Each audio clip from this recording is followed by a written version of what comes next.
Welcome back, everyone. This is ManaTutor MTG, and I have another box opening for you today. And this box opening is very special to me for a few reasons. First of all, every item in here is basically like a time capsule to the sets that I mostly played back when I was playing as a kid. Excuse me, got a little bit of a cough. And also, it follows along the concept of flips that I talked about in one of my other videos not that long ago. If you look up above in the description here, if I remember to put the link there, you'll see a video of where I go over how to be flipping Magic the Gathering. And the interesting thing is all of these boxes, every single one, I just got in the mail, and I've already sold them. Okay? Normally I don't do that. Normally I like to sit on product for a little while. It just so happened that these are some of the items that people are most buying, and I happen to have a really large purchase come on in for a lot of my boxes, of which these were included in them, and that buyer is willing to wait a little bit for me to package those boxes up for him, and he's waiting for these to come on in, and that's for these boxes, but I have one in here that the buyer just bought today, and I happened to know it was coming in today, so I was willing to sell that. So, again, this is like the definition of flips. This is the shortest it could be if you sell it before you ever get the box. Flips are normally done in, under a year or so, but check out my other video on how to do that, because it is the best way to get into Magic the Gathering investing, as it requires the lowest upfront capital. It's just the opportunity is going to be lower than your typical opportunity with buying boxes and sitting on them for 5 to 10 years. That's mostly what I do, but I will flip when I can because it is quick and easy money. It's just not as much money as when you sit on it and wait for it to appreciate. And you get lower volume in flips. It's harder to buy at the right price in order to flip a product because you have to sell it pretty cheaply in order to be flipping it.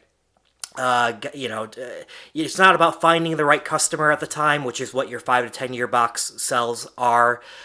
This is more about, with flips, selling to anyone that will take it. And the reason they will take it is because the price is right?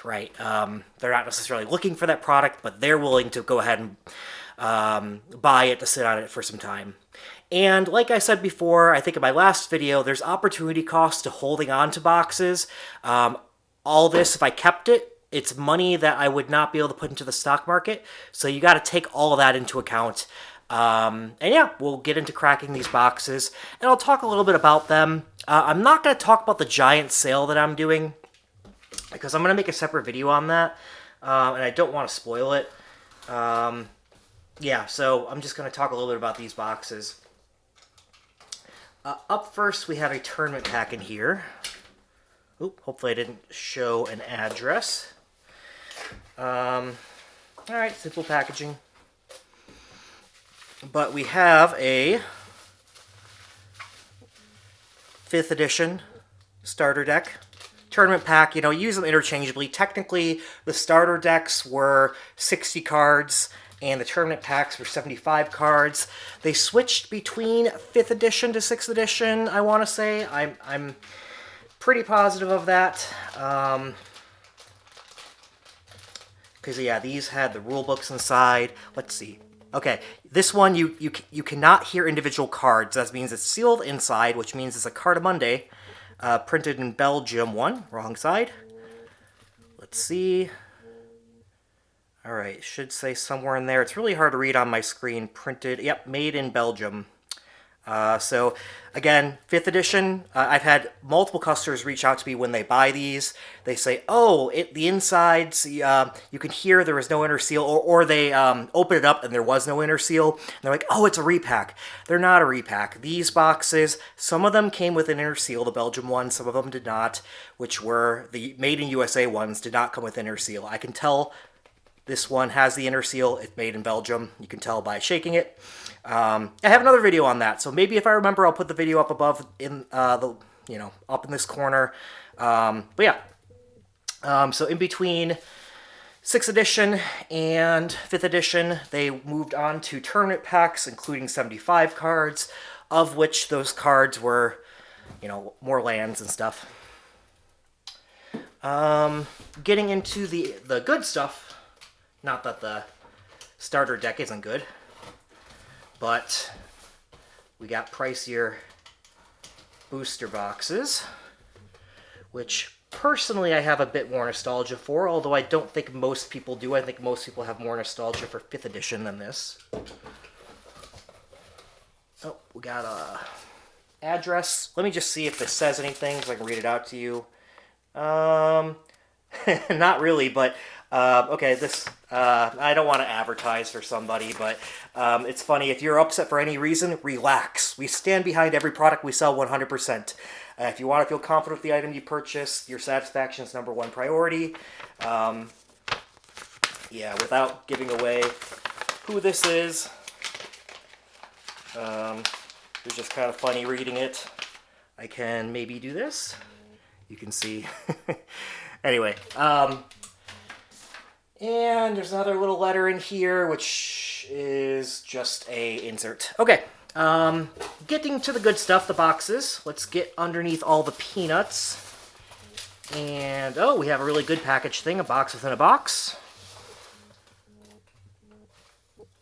And these are nearly the size of the boxes that I put my boxes in. I wonder if they're the same company. No, it's a Uline. These are expensive boxes, the Uline ones, compared to some of the other ones you can get, which are just as good quality, but hey. But this one looks like perfect size for a booster box, but maybe without double layers of bubble wrap. That takes up a little more space, so I like the bigger ones because I like to double layer and bubble wrap all my items. And yeah, they just put the raw booster box in here. Now, it's not bad when it's like perfect size like this, because what you don't want is space in between things. And yeah, he put some peanuts in there to fill up that space. But yeah, we should have like a mint condition Invasion box in here. And it's been a while since I had Invasion, since Invasion boxes sell immediately. I think it is, yes, nostalgia. But it's also... like, these were considered, I think it was, there was some pro that said that this was the best set ever to draft. So these booster boxes are, yeah, it's a really good set to draft. So they're hard to keep a hold of because people will, order these and run a draft with their friends. And that's part of what makes draft booster boxes specifically. Some people say the draft ones are better than set or collectible, collector's boxes in the new era. And I don't really buy a lot of new era, so I don't deal with all that. All I had was the one box, the draft box for all my sets that I invest in. But a lot of them do say draft is the way to go because you can actually take it out and play with it. Then again, the more valuable cards are in the other boxes, so there's that. I don't really know and speculate on those boxes because they're too new for me, but for those that do, there's different reasons why they're into each of the different boxes. So yeah, we have that. Again, Invasion sells right away, and it already did sell, so I need to package that up soon to be sent out. And the boxes in here, which are even more rare, also sold.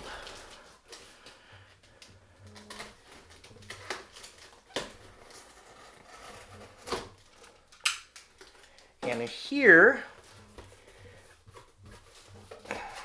also well packaged, creatively. Oh, we got another insert. Let me, I just got to thank you again, Jeremy. Yep, I placed another order from this person a lot. Trusted seller that I deal with.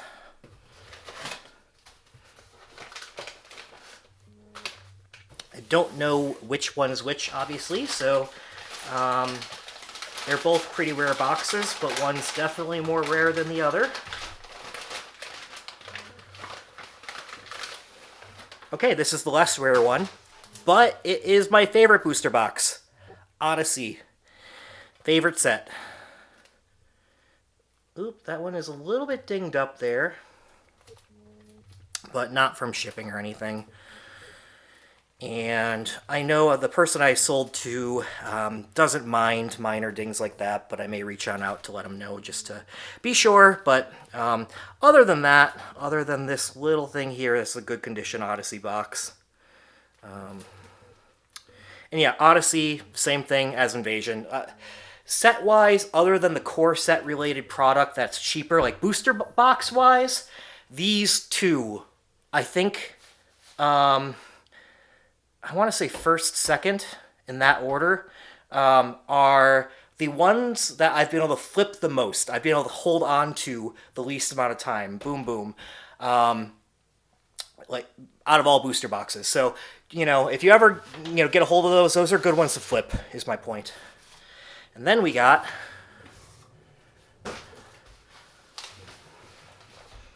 this one's less good to flip, but probably a better one to collect over time and invest in for the longer term. I just happen to have a buyer that wanted it, and for a reasonable price. And it is another 7th edition booster box. Now, the reason I say this is probably better to collect over time is the first core set with foils, and the foils are black border foils, which is really cool. People like the black borders because it just, over time, it started with, why do people prefer black borders over white borders? Well, I personally just think it looks better, and I think a lot of people feel the same way. The white borders, they get dirty really easily, and furthermore, what they used to do with the sets was white border basically meant it's a reprint. So the first printing of a card, they would put in black border, and then they'd reprint them in sets like 5th edition, for instance, and they would put them in white border. So therefore, it even started out technically that white border was less good than black border because it was a reprint. But anyway, that's kind of gone away over time, but people just like the black borders better, and they have black border foils in here.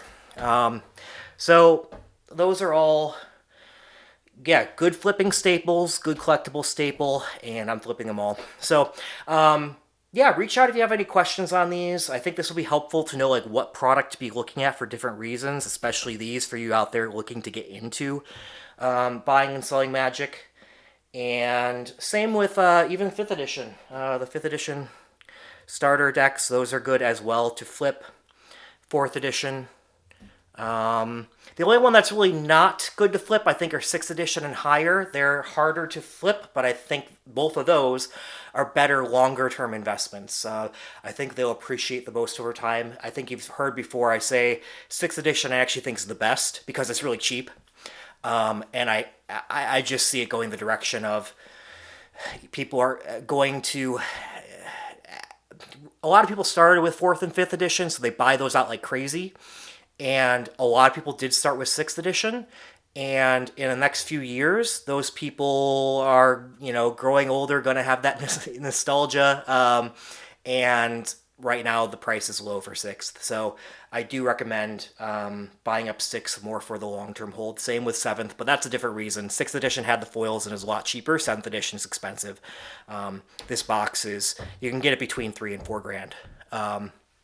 Whereas Odyssey, it jumps all over the place, but you can get, around $1,600. Invasion, around $1,400. I don't remember exactly what I paid for all these, to be honest, but that's kind of the rough price range there. 5th edition, around $120 for starter deck. Yeah, and that's what we're looking at.